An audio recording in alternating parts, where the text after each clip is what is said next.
Gracias por acompañarme a otra entrega de Tomo la Palabra.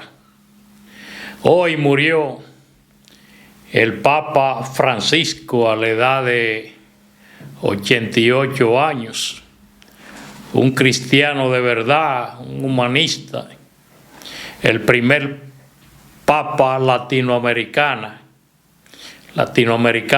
el Papa Francisco, un gran hombre, solidario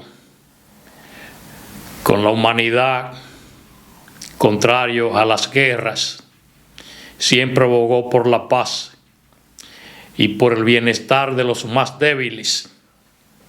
De manera que el mundo entero tiene motivo suficiente para sentirse entristecido. Terminó la Semana Santa.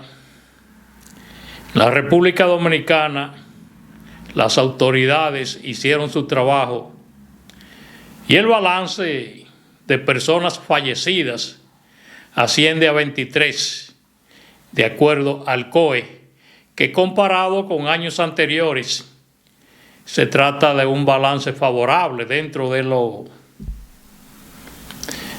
negativo que resulta ser la pérdida de vida humana. Hubo unos 75 accidentes de tránsito, 64 de ellos involucran a motociclistas.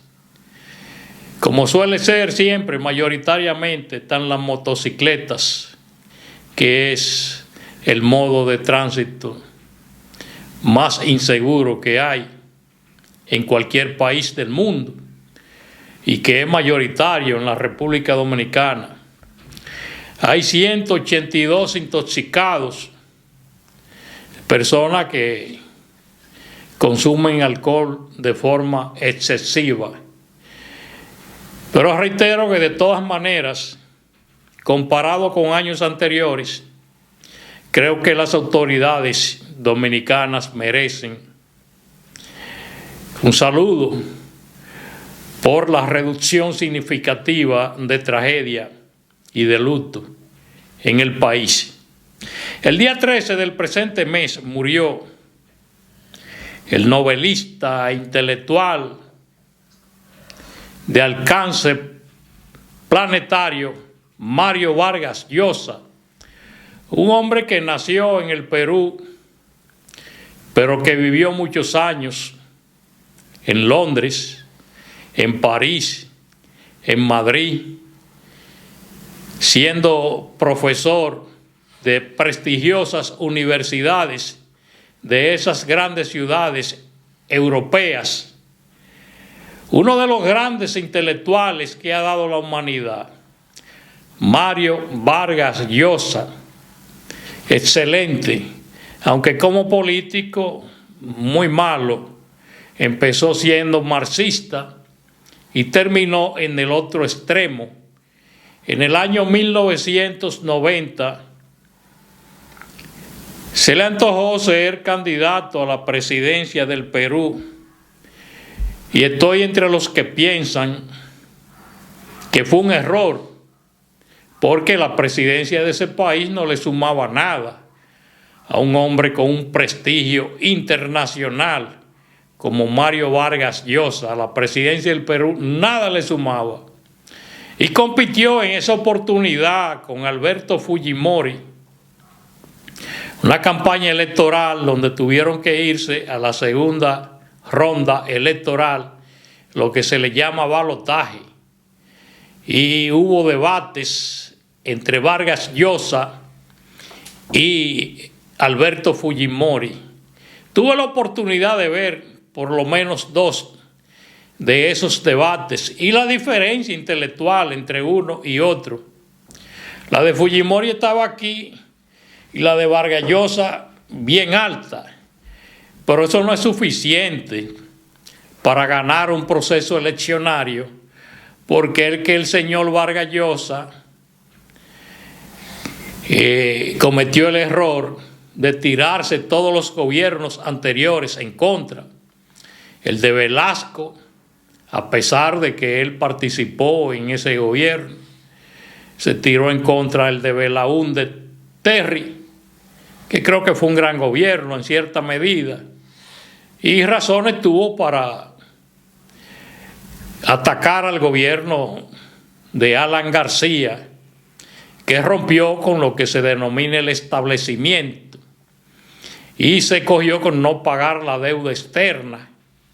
Y en una combinación entre sectores nacionales e internacionales hicieron reventar a ese gobierno que fracasó, porque la inflación se disparó a niveles sin precedentes, producto de la inmadurez del señor Alan García, que llegó a la presidencia de ese país en el año 85 con apenas unos 36 años. Ya cuando le tocó gobernar su segunda oportunidad, hizo un gobierno con un balance positivo en términos económicos y en términos de realizaciones para el Perú.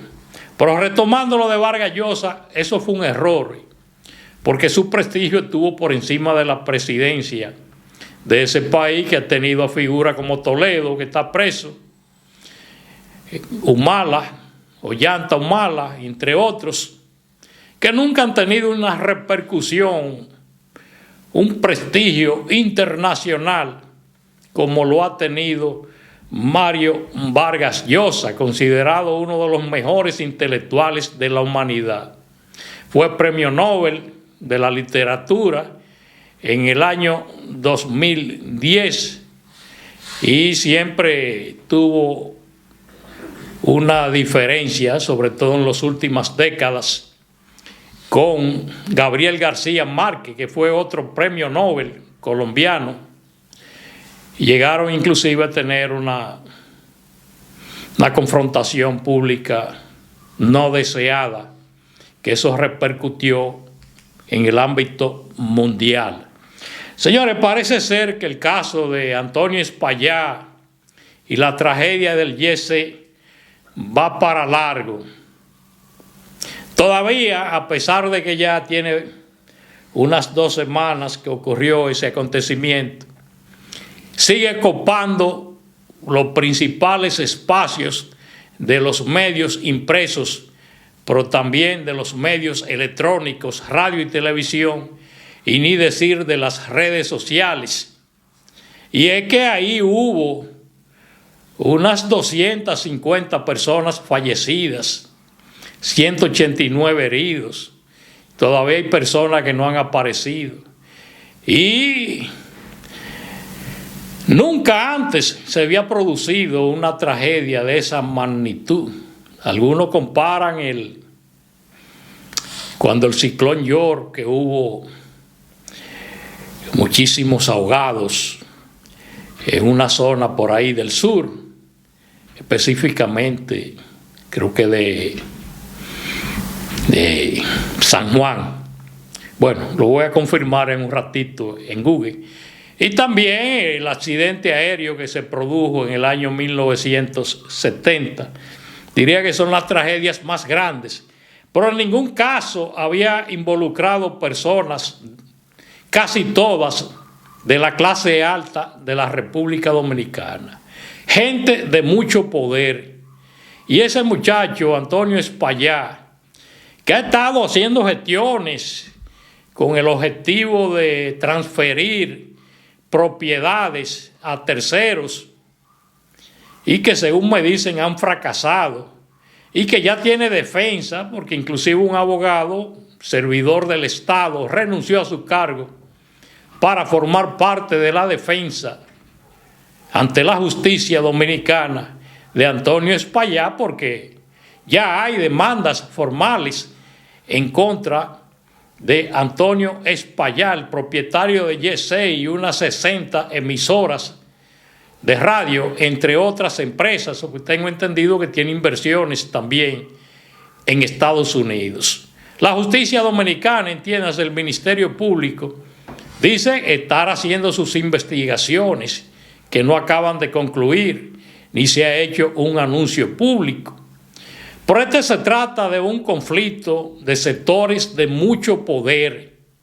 Yo creo que la Procuradora General de la República no va a tomar ninguna medida sin consultar al presidente, porque si lo hace, entonces lo que duraría en el cargo sería 2 años, no 4, porque puede durar 2 años como puede durar 4, siendo Procurador General de la República independiente. Bueno, todo el mundo sabe que es buena muchacha y tiene capacidad investigativa, Jenny Berenice Reynoso, pero tendría que consultar al presidente. Y lo que le aconsejo al presidente es que no se meta en ese lío. Ese es un lío de rico y que la justicia debe de imperar, porque el grueso de los dominicanos se ha solidarizado con los familiares de las víctimas en esa tragedia del Yesé. Y ahí no se puede inclinar un jefe de Estado ni hacia un lado ni hacia otro. Dejar que la justicia actúe. Algo más, yo digo lo siguiente, lo que más le conviene a ese muchacho es resarcir daño en la medida de sus posibilidades, porque posiblemente en términos económicos no tenga lo suficiente para responder a todas esas demandas económicas. Eso fue un homicidio involuntario que conforme al Código Penal podría tener una pena, valga la redundancia, de hasta 2 años. Pero no se trata de un homicidio involuntario tan simple como aquel automovilista que por exceso de velocidad sin querer mata a un niño, una niña o una persona adulta. Ese es un homicidio involuntario común en la República Dominicana y en cualquier país. No tenía la intención de matar, pero iba exceso de velocidad o violó el semáforo que se encontraba en rojo. Eso es lo que se conoce por homicidio involuntario, cuando no hay la intención. Pero hubo negligencia, hubo descuido y hubo imprudencia. Pero ahora no se trata de un muerto, sino de casi 240 personas muertas, sin contar los heridos. Y aquí hay gente en este país que no habla, pero que cobra de otra manera. Y nadie sabe, nadie descarta lo que pueda pasar con ese muchacho. Lo que más le conviene a él es ir a la cárcel, porque es lo más seguro que tiene para garantizar y preservar su integridad física, entiéndase su vida. Ir un par de años a la cárcel a ver si eso se enfría de aquí a 2 años. Aunque podría haber familia que para un caso similar nunca se va a enfriar. Y parece ser que está destinado a vivir en la clandestinidad los años que le restan de vida, sea en el país o sea fuera del país, porque hay gente que no hace vida pública, que se mete presa ella misma, como aquellos que están en prisión domiciliaria. Se puede ir a vivir a una villa en La Romana, en un sitio de eso, y pasar el resto de su vida. Y como tiene un aeropuerto cerca ahí, el de Higüey, el de Bávaro, cuando vaya a viajar, pero ese individuo no va a tener tranquilidad nunca más, porque ahí hay personas poderosas. Yo recuerdo el hecho de César Cedeño, el pelotero que mató a Melena, su novia, en el año 73. Y parece que escuchó algunos rumores de la familia y se fue a vivir a Venezuela. Nunca más volvió a vivir en la República Dominicana. Cuando vino la desgracia venezolana en términos económicos, sociales y políticos, creo que se fue a Puerto Rico, pero no ha vuelto a vivir en la República Dominicana. Aquí, el 11 de diciembre del año 2011, mataron a un senador, el senador Darío Gómez. El gobierno del PRD de Hipólito Mejía, en su propio gobierno lo mataron. ¿Quién lo mató? Bueno, se dice un tal Carlos Evers, que fue a la televisión, que se fue el cartel de Medellín. ¿Pero qué es lo que hizo el cartel de Medellín? Que contactó, según él, oficiales de alto rango de la Policía Nacional que se encargaron de llevar la operación. Y ahí contrataron una serie de presos, delincuentes, como el Mago, Carlos Collares, el Chino, el Gringo y Kelly, que después de ser sentenciado a 30 años, Esos individuos fueron asesinados para no dejar ningún rastro, porque eso fue mal planificado, mal coordinado, muy mal. Dejaron que vayan a juicio y quienes eran los autores intelectuales de ese caso se exponían a ser delatados en ese juicio. Se le cantó 30 años de prisión, pero lo mataron a todos para no dejar pruebas. Y después Carlos Heber fue a la televisión y también lo mataron. Y traigo este caso a colación porque aquí hay gente y todos los dominicanos tenemos un precio. Aquí hay muchos sicarios en la República Dominicana y desde la propia Policía Nacional hay oficiales de alto rango que se encargan de esas cosas. Y como en el año 2001 buscan efectivamente presos, porque nunca buscan a policía, buscan presos, los arman y hacen su operativo. ¿Cuánto cobran? Bueno, qué sé yo. Yo no sé mucho de esas cosas, 1 millón, 2 millones, 10 millones. Pero aquí hay familias que no podría pagar 10 millones, que pagaría 20, pagaría 30. Bien. Entonces yo la vida de ese tipo, y no se maneja bien, Antonio Espaillat, la veo a un hilo. Señores, no olviden suscribirse al canal, dar me gusta y activar la campanita. Yo soy Danilo Cruz Pichardo.